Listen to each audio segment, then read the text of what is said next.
Yes बच्चों, तो differential equation के दूसरे लेक्चर में आज हम लोग आ चुके हैं।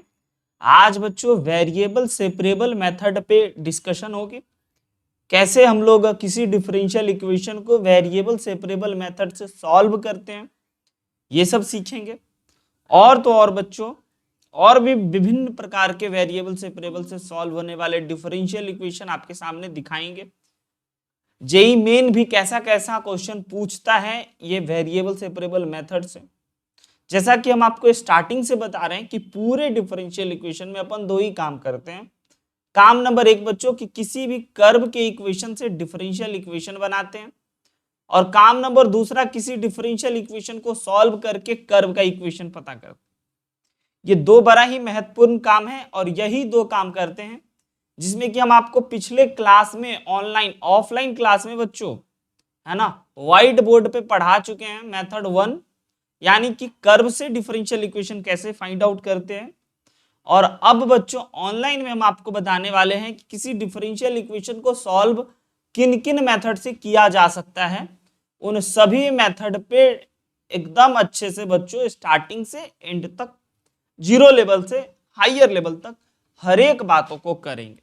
तो बस जरूरत है आपको चीजों को ध्यान से देखने की, सुनने की, समझने की और पूछने की जहां भी दिक्कत हो।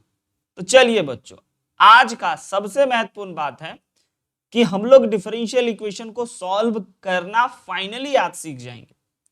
सिंपल सी बात है। अगर हम आपको मोटे मोटे तौर पे बात बताएं तो किसी भी कर्व के इक्वेशन से अगर आप डिफरेंशियल इक्वेशन निकालना चाहते हो तो आप बच्चों डिफरेंशिएट करते थे, याद होगा, आर्बिट्री कांस्टेंट काउंट करके। और मोटे मोटे तौर पे अगर किसी डिफरेंशियल इक्वेशन को सॉल्व करके किसी कर्व के इक्वेशन पे आना चाहते हो तो आप बच्चों इंटीग्रेट करने वाले हो। यही बेसिक फंडामेंटल बात है। इसी बातों को कैसे अप्लाई करेंगे तो आपको हम पहले ही साफ साफ बता दें बच्चों, किसी भी डिफरेंशियल इक्वेशन को सॉल्व करने का, है ना, ऑफ ऑर्डर वन ही हम लोगों को पढ़ना है, को सॉल्व करने का अपने पास मुख्यतः चार मेथड है। एक मेथड वेरिएबल सेपरेबल मेथड, दूसरा होमोजीनियस डिफरेंशियल इक्वेशन मेथड, और तीसरा बच्चों रिड्यूसिबल टू वेरिएबल सेपरेबल, गिनने को आप 5 गिन सकते हो, एंड रिड्यूसिबल टू होमोजीनियस। और बच्चों फिर इसको हम लोग लीनियर डिफरेंशियल इक्वेशन मेथड, मतलब लीनियर डिफरेंशियल इक्वेशन, और पांचवा बर्नौली डिफरेंशियल इक्वेशन भी हम लोग आपको लास्ट में थोड़ा सा बता ही देंगे ताकि आपको दिक्कत ना हो। तो ये हमारा डिफरेंशियल इक्वेशन का सबसे इंपॉर्टेंट बात है, जिसमें कि बच्चों अगर हम आपको बताएं कि कौन है सर सबसे ज्यादा इंपॉर्टेंट, तो अभी तक के इतिहास में बच्चों सबसे ज्यादा इंपॉर्टेंट है आपका, चाहे वह जेई मेन हो या फिर जेई एडवांस हो, वह है आपका linear differential equation. Most important, बहुत ज्यादा इंपॉर्टेंट। अगर आप वेरिएबल सेपरेबल भी ना पढ़ो, होमोजीनियस भी ना पढ़ो, रिड्यूसिबल टू वेरिएबल सेपरेबल भी ना पढ़ो, सिर्फ और सिर्फ लीनियर पढ़ के चले जाओ तो आप बच्चों जेई मेन में जरूर लीनियर से सवाल आएगा और आप बनाओगे। और सबसे ज्यादा क्वेश्चन अगर बच्चों पहले पूछ चुका है तो सबसे ज्यादा क्वेश्चन ये आपका वेरिएबल सेपरेबल से पूछ चुका है। सबसे ज्यादा क्वेश्चन पूरे प्रीवियस ईयर में मिल जाएंगे, लेकिन अब जो है वह सबसे ज्यादा इंपॉर्टेंट हो चुका है लीनियर। बहुत सारे क्वेश्चन देखने को मिलते हैं, तो हम बस इन दो मुद्दों पे ज्यादा जोर देंगे, लेकिन पढ़ाएंगे तो सब, क्योंकि सीखना सब है, क्या पता कौन आ जाए। तो बच्चों शुरू करते हैं। सबसे पहले वेरिएबल सेपरेबल मेथड में कि कोई भी डिफरेंशियल इक्वेशन अगर आपको देना तो सबसे पहला काम करना है कि वेरिएबल को सेपरेट कर देना है ना। तो बच्चों वेरिएबल सेपरेबल मेथड में हम लोग करते क्या है, तो वेरिएबल सेपरेबल मेथड में वेरिएबल को सेपरेट करते हैं, सिंपल सी बात है, और देन इंटीग्रेट करते हैं तो हमारा वो सॉल्व हो जाता है। ओके, वेरिएबल को बच्चों वी शुड सेपरेट वेरिएबल, है ना। वेरिएबल को अगर आप सेपरेट कर देते हो और इंटीग्रेट कर देते हो तो आपको वो डिफरेंशियल इक्वेशन सॉल्व हो जाता है। एग्जाम्पल के तौर पे हम आपको दिखाते हैं, जैसे कि हमारा बच्चों यह dy upon d x is equal to y upon x एक डिफरेंशियल इक्वेशन है। अब इस डिफरेंशियल इक्वेशन को सॉल्व करना है तो आपको करना क्या है, वेरिएबल को सेपरेट करना है, यानी कि x वाले टर्म को एक तरफ और y वाले टर्म को एक तरफ कर लेना चाहिए। तो क्यों ना बच्चों अगर हम लोग इसको ऐसे सेपरेट करें तो आप देखोगे कि dy के बगल में, dy के साइड में अपन को y लिख दिए और dx के साइड में अपन x लिख दिए, और जैसे ही हमने वेरिएबल को सेपरेट कर लिया देन बोथ साइड बच्चों इंटीग्रेट कर देना चाहिए। और इंटीग्रेट करने पे आप पाओगे कि भाई dy upon dx, dy upon y जो है उसका इंटीग्रेशन ln y हो जाएगा, और dx अपॉन x जो है उसका इंटीग्रेशन बच्चों ln x हो जाएगा। और हाँ, एक इंटीग्रल कांस्टेंट भी आएगा, याद रखिएगा, एक इंटीग्रल कांस्टेंट भी आएगा c। अब एक बड़ा ही महत्वपूर्ण बात कि जब कभी किसी भी इंटीग्रेशन में, हम आपको ये बात इंटीग्रेशन में बता चुके हैं कि अगर आपका आंसर में खाली लॉग लॉग आ रहा है तो बच्चों इंटीग्रल कांस्टेंट जब लेने की बारी आए तो आपको log c लेना चाहिए, क्योंकि log c भी एक इंटीग्रल कांस्टेंट। अगर पूरे आंसर में sine inverse sine inverse sine inverse आ रहा है तो इंटीग्रल कांस्टेंट जो है वो हमें साइन इनवर्स c लेना चाहिए। अगर कॉट कॉट कॉट आ रहा है तो कॉट लेना चाहिए, क्योंकि वह भी एक हमारा कांस्टेंट है। तो हम लोग या तो c लें या फिर ln c लें, बात बराबर है, कोई फर्क नहीं पड़ने वाला है, कोई दिक्कत नहीं होने वाला। बट इसको लेने से ये फायदा हो जाएगा कि हम लोग इसको लिख पाएंगे ln y is equal to ln x into सी, और अगले ही लाइन में y is equal to x c लिख पाएंगे। तो ये हमारा कर्व का इक्वेशन हो गया। इस डिफरेंशियल इक्वेशन को हमने सॉल्व कर लिया with the help of variable separable method. तो मोटे तौर पे वेरिएबल सेपरेबल मेथड यही होता है कि आप ना वेरिएबल को सेपरेट कर लो देन इंटीग्रेट कर लो। दिस इज द बच्चों बेसिक सिंपल फंडा। वेरिएबल सेपरेबल मेथड से किसी भी डिफरेंशियल इक्वेशन को किसी भी डिफरेंशियल इक्वेशन को सॉल्व करने का ये मेथड, कोई भी इक्वेशन आए तो आपको पहले सोचना है। यही पेज है ना, इस पेज को आप ध्यान से समझ लीजिए। ये बताएं कि सबसे इंपॉर्टेंट कौन है, क्या क्या आपने को पढ़ना है, ये दिखा गए। और उसके बाद ना वेरिएबल सेपरेबल यानी कि पहले मेथड को अपने शुरू कर दिए, जिसमें कि अगर आपको कोई भी क्वेश्चन आए तो आपको करना क्या है, तो आपको एक ही बात बताएं कि वेरिएबल को सेपरेट कर देना है ताकि इजीली इंटीग्रेट हो जाए। और after integration we got a equation of a curve and this is the बच्चों solution of differential equation. Simple basic funda. अब इन्हीं बातों में और चैलेंजिंग बातों को हम लोग करेंगे और भी नए नए चीजों को सीखेंगे। आइए जरा इस क्वेश्चन को देखिए, क्या कह रहा है क्वेश्चन। बड़े ही आराम से हर टाइप की चीजों को बच्चों हम आपको सिखाएंगे डिटेल में, और उन्हीं डिटेल चीजों पे आपको होमवर्क भी देंगे। तो if slope of curve equivalent to, एक क्वेश्चन है, जरा देखिए क्या कह रहा है। ऐसे क्वेश्चन आते हैं तो बच्चे डर जाते हैं, लेकिन देखा जाए तो ये बहुत आसान है। If slope of curve equivalent, तो स्लोप ऑफ कर्व का मतलब होता है बच्चों dy अपॉन dx। तो slope of curve is equivalent to ratio of ordinate and abscissa, then find the curve. तो आपको पहले दे क्या रखा है, तो आपको ये दे रखा है कि slope of curve is equal to ratio upon ordinate upon abscissa, ratio of ordinate upon abscissa. तो बच्चों ऑर्डिनेट y हो गया, एब्सिसा x हो गया। तो ये हमारा एक डिफरेंशियल इक्वेशन हो गया। तो कह रहा है फाइंड द कर्व, यानी कि इस डिफरेंशियल इक्वेशन को सॉल्व करना है, जो कि आप अभी देखोगे कि हम एग्जांपल बता रहे थे वेरिएबल सेपरेबल में, तो आपने इसी एग्जांपल को देखा था कि ओके सर हम लोगों को वेरिएबल को सेपरेट कर लेना चाहिए और बोथ साइड इंटीग्रेट कर लेना चाहिए, और इस प्रकार से इंटीग्रेट करने से सर हमें मिल जाएगा वो कर्व, यानी कि कर्व जो है वो y is equal to x है। और बड़े आराम से हम इस वर्ड प्रॉब्लम को भी सॉल्व कर लिए। ये है हमारा डिफरेंशियल इक्वेशन का variable separable method. I hope कि आप बच्चों समझ रहे होंगे, बेसिक बेसिक चीजों को एक साथ कर रहे हैं और बढ़िया बढ़िया चीज आपके सामने प्रकट करने वाले। अब जैसे कि ये क्वेश्चन देख लीजिए, इस डिफरेंशियल इक्वेशन को सॉल्व करना है। आप में से हर एक बच्चे को पता है कि इस डिफरेंशियल इक्वेशन का ऑर्डर क्या होगा, इस डिफरेंशियल इक्वेशन का डिग्री क्या होगा। तो ऑर्डर ना ही हम आपसे पूछेंगे, ना ही हम आपसे डिग्री पूछेंगे। बच्चों इसको सॉल्व करो कि या किस कर्व के इक्वेशन को डिफरेंशिएट करके ये आया था। तो आप कहोगे सर अभी तक हम लोग किसी भी डिफरेंशियल इक्वेशन को सॉल्व करने का इकलौता मेथड जानते हैं। हम बोले हाँ, और वह इकलौता मेथड क्या है प्यारे बच्चों। तो आप कहोगे सर वेरिएबल को सेपरेट करना। तो क्या हम लोग वेरिएबल को सेपरेट करने में सक्षम हैं? क्या हम लोग वेरिएबल को सेपरेट कर सकते हैं? तो आपका जवाब आएगा यस सर, वेरिएबल को सेपरेट जरूर कर सकते हैं। एक्स वाले टर्म को एक तरफ और वाई वाले टर्म को एक तरफ अगर किया जाए तो हो जाएगा इजीली, कभी कभी नहीं होगा।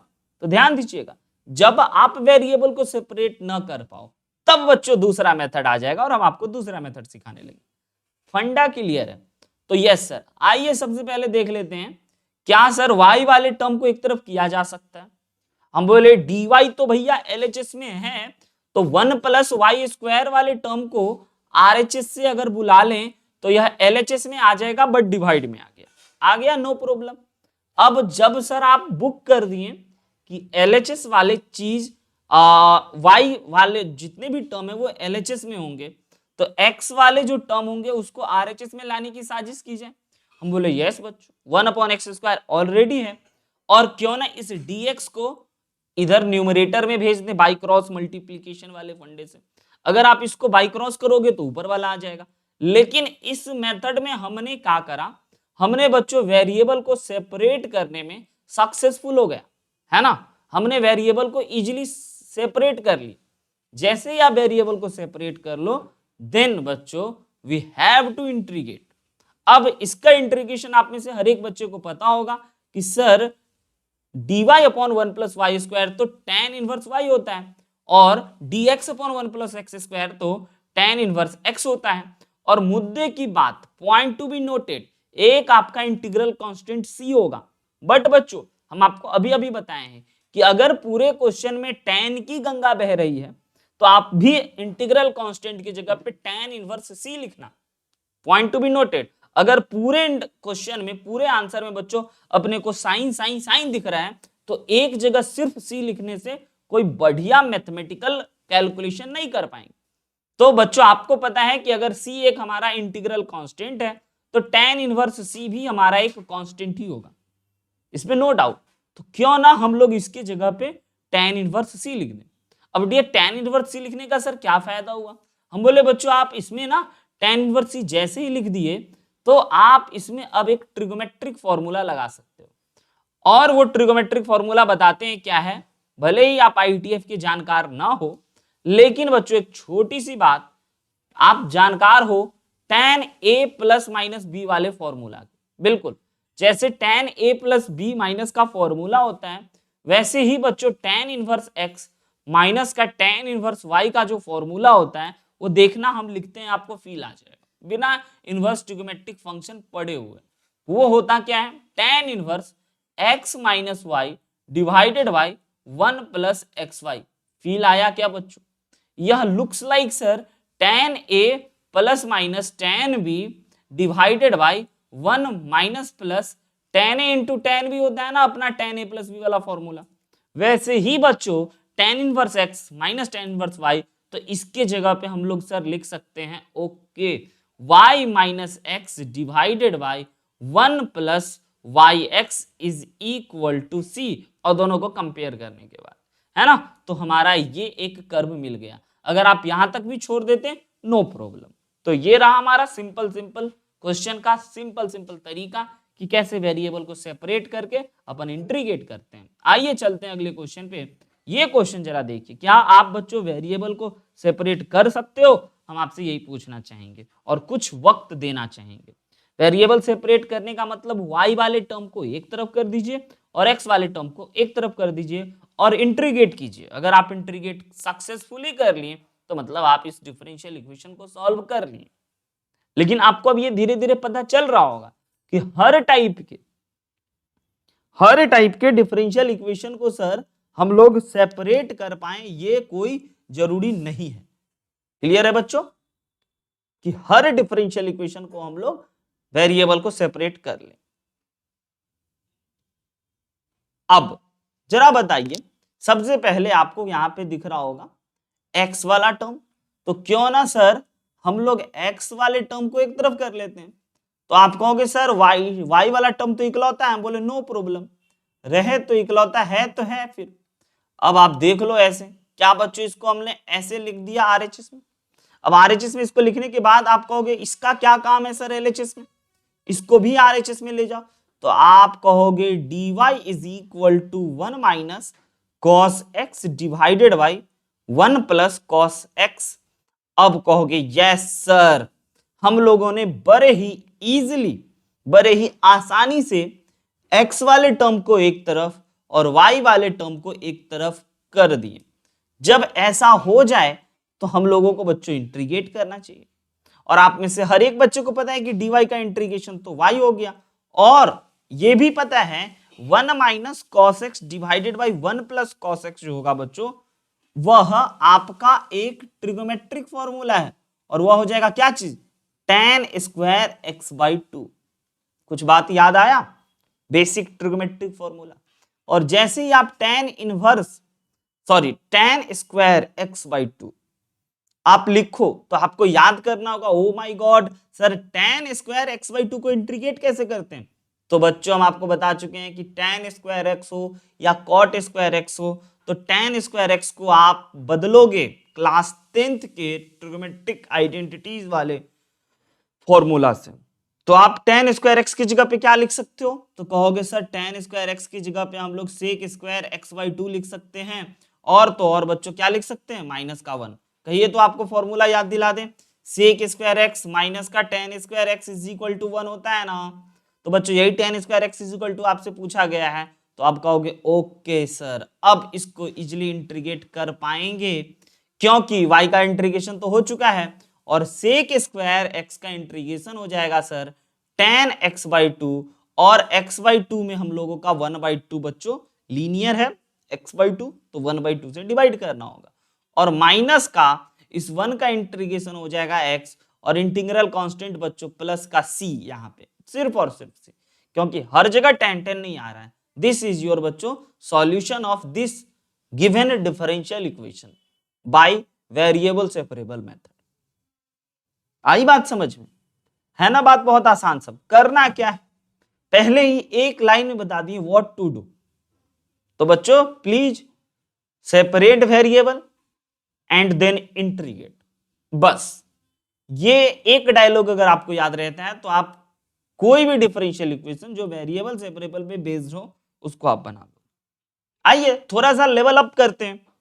अब आप ये चिल्लर टाइप के क्वेश्चन को कहोगे सर अभी बनाने को आप मौका देते ना तो हम बना लेते, बिल्कुल बच्चों आप बना लेते, नो डाउट आप बना लेते, लेकिन अभी हमें एकदम जीरो से उठाए हैं, लेवल तक ले जाएंगे, और इसी के जैसा या इससे भी अच्छा क्वेश्चन है ना आपको एज अ होमवर्क डीपीपी में मिलेगा। उस क्वेश्चन को आप जरूर ट्राई करना बनाने का, कि उस क्वेश्चन को आप कैसे बनाओगे वो जरूर देखिएगा। अगले क्वेश्चन पे चलते हैं बच्चों। This is the previous year of IT JEE, exactly year याद नहीं है, कह रहा है ये आपका डिफरेंशियल इक्वेशन है। डिफरेंशियल इक्वेशन इस रूप में भी दे सकता है श्रेष्ठ, तो घबराना मत। और y ऑफ 0 1 दे रखा है, इस पे डिस्कशन करते हैं, और y ऑफ ln2 आपको फाइंड करना है। तो सबसे पहला और सबसे महत्वपूर्ण काम कि बच्चों ये जो डिफरेंशियल इक्वेशन दिया है ना, इसको तो आप इस रूप में लिख लो जिस रूप के आप खिलाड़ी हो, और इस रूप में लिखने के बाद आप सोचो कि क्या इस डिफरेंशियल इक्वेशन को सॉल्व कर सकते हो, तो आप कहोगे यस, बड़े आराम से छोटा टुकड़ा पकड़ लिए, पहले उस छोटे टुकड़े को सॉल्व कर रहे हैं, सीख रहे हैं, तो आप बच्चों क्या कहोगे कि यस सर हम लोग वेरिएबल सेपरेट जरूर कर सकते हैं। y वाले टर्म को एक तरफ कर दिए, x वाले टर्म को एक तरफ कर दिए, और फिर इंटीग्रेट कर दिए, और कहोगे सर इंटीग्रेशन तो बच्चों का खेल हो गया। हम बोले हाँ क्यों ना, इसका इंटीग्रेशन हो जाएगा बच्चों ln y प्लस 1, और इसका इंटीग्रेशन हो गया x प्लस का c। बताइए यहां तक की बात समझने में कोई दिक्कत, कोई आपत्ति, कोई कठिनाई, कोई परेशानी? ये बच्चों आपने डिफरेंशियल इक्वेशन एक लाइन में सॉल्व करा, ये देख रहे हो, आप समझ रहे हो, आपने ही सॉल्व करा बच्चों, हमने नहीं करा। आपने इस डिफरेंशियल इक्वेशन को सॉल्व कर लिया, तो अब चलिए देखते हैं, नजर डालते हैं बाकी के चीजों। ये y of 0 is equal to 1 शायद आप फर्स्ट टाइम ऐसा लिखा हुआ देखे होंगे, तो क्या बच्चों ये looks like f of 0 is equal to 1 जैसा फील देता है क्या? आप कहोगे हाँ सर फील तो दे रहा है, y of 0 is equal to 1 जैसा फील दे रहा है। तो अगर ऐसा फील ये दे रहा है तो हम सच्ची बात बताते हैं ये वही है ना। उसी को लिखने का ये तरीका होता है। F of 0 is equal to 1 को y of 0 is equal to 1 के रूप में भी लिख सकते। तो इसका मतलब आप क्या कहोगे? इसका मतलब कहोगे कि सर ये जो चीज लिखा हुआ है इसका मतलब ये हो गया कि अगर we put x equal to 0 then y is equal to 1। आई बात समझ में? फंक्शन की बात। इसका मतलब यही है बच्चों, y of 0 is equal to 1 का मतलब तो बता दो सर। यस, इसका मतलब यही है कि अगर आप x की जगह पे 0 पुट करते हो तो y 1 आएगा। तो सर इसका मतलब आप क्या कहना चाह रहे हो? इसका मतलब आप ये कहना चाह रहे हो कि अगर आप x की जगह पे ln2 पुट करते हो तो y का होगा। यही निकालना है हमें। हाँ बिल्कुल यही निकालना है।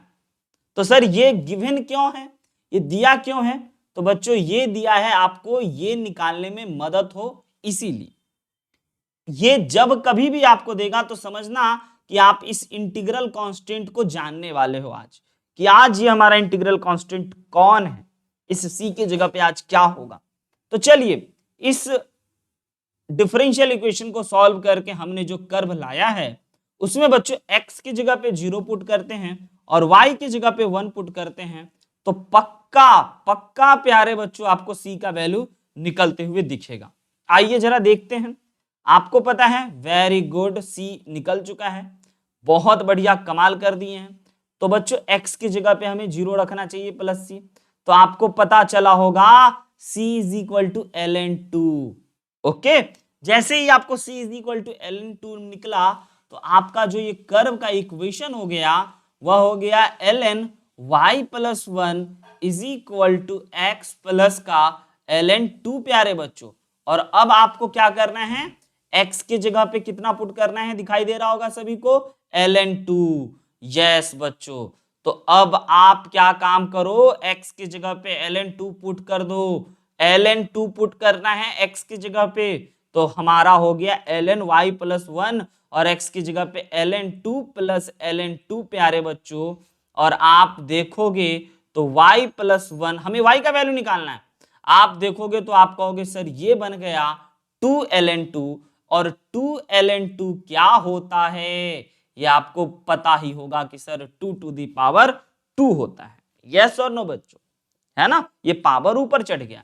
अब आप ln2 टू दी पावर 2 हो गया, ln2 टू दी पावर 2 हो गया। तो अब कहोगे सर ln से ln खत्म, तो y plus 1 is equal to 2 to the power 2 यानी कि 4, यानी कि y इज इक्वल टू प्यारे बच्चों 3। यानी कि हमसे जो पूछा गया था y ऑफ ln2 क्या होगा, तो y ऑफ ln2 प्यारे बच्चों 3 होगा। आई होप कि आपको ये बात बहुत अच्छे से समझ में आ गया। दिस इज द बच्चों question of IIT JEE level. क्या करना है, पहला काम सर डिफरेंशियल इक्वेशन को सॉल्व करना है। और डिफरेंशियल इक्वेशन को जब सॉल्व कर ले तो उस उस इंटीग्रल कांस्टेंट को भी जानना पड़ेगा। जब एक चीज आपको गिवन देगा, एक वैल्यू गिवन देगा तब, और दूसरा वैल्यू भी आपसे पूछ सकता है। तो ऐसे होंगे हमारे IIT JEE के MCQ क्वेश्चंस।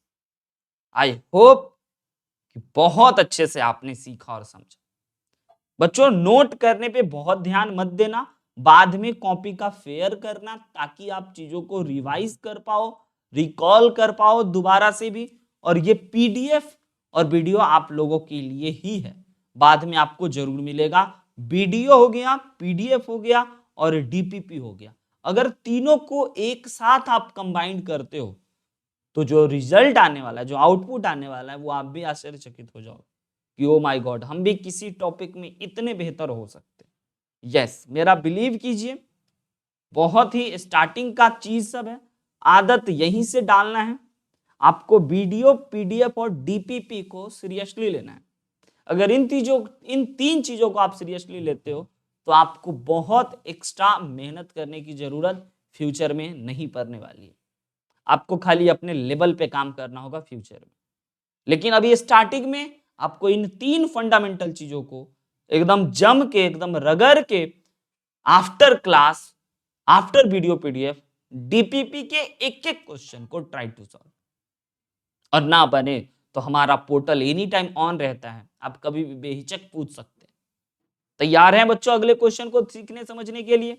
यस, आइए जरा इन्हीं सभी बातों को डिस्कशन करते करते हम लोग जेईई मेन में कैसा क्वेश्चन पूछा गया 2020 में उस क्वेश्चन को भी देखते हैं बच्चों। This question is heavy easy और इसके जो आंसर थे वह अलग थे, तो इसीलिए इसको हम लोग बोनस के कैटेगरी में रखे हैं कि इसमें आपको बोनस मार्क्स मिला था हर एक बच्चे को। जेईई मेन 2020 का है ना।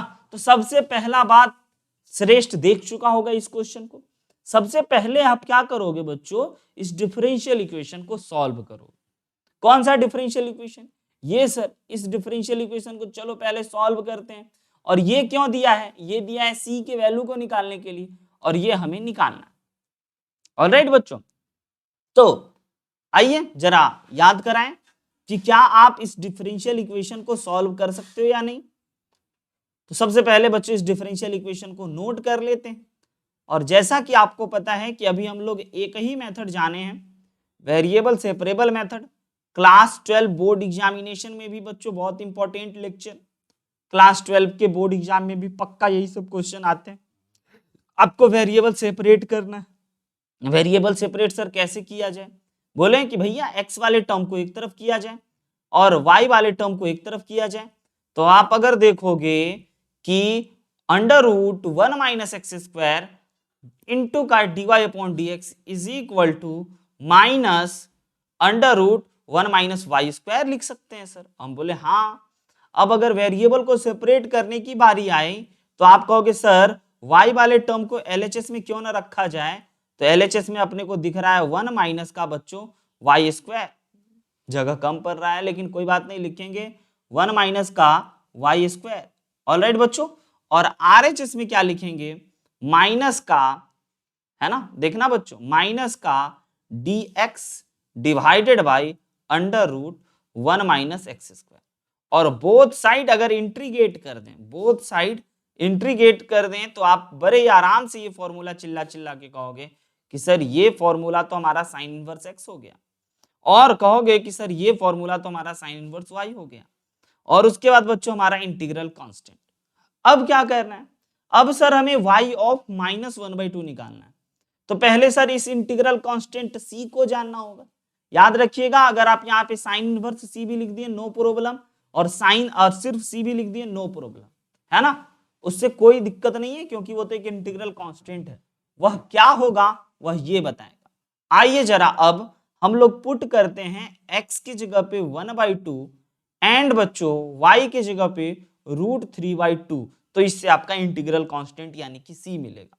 जल्दी से आप हमें पुट करके बताइए कि अगर आप x की जगह पे 1/2 पुट कर देते हो तो ये हो गया हमारा बच्चों साइन इनवर्स 1/2 प्लस का बच्चों sine inverse √3/2 is equal to c। और आप में सब हर एक बच्चे को पता है कि साइन इनवर्स 1/2 तो π/3 होता है, और साइन इनवर्स √3/6 तो बच्चों √3/2 तो π/6 होता है। आप कहोगे सर पता चला है आज कि हमारा जो इंटीग्रल कांस्टेंट c है वह कितना है बच्चों? π/2। अब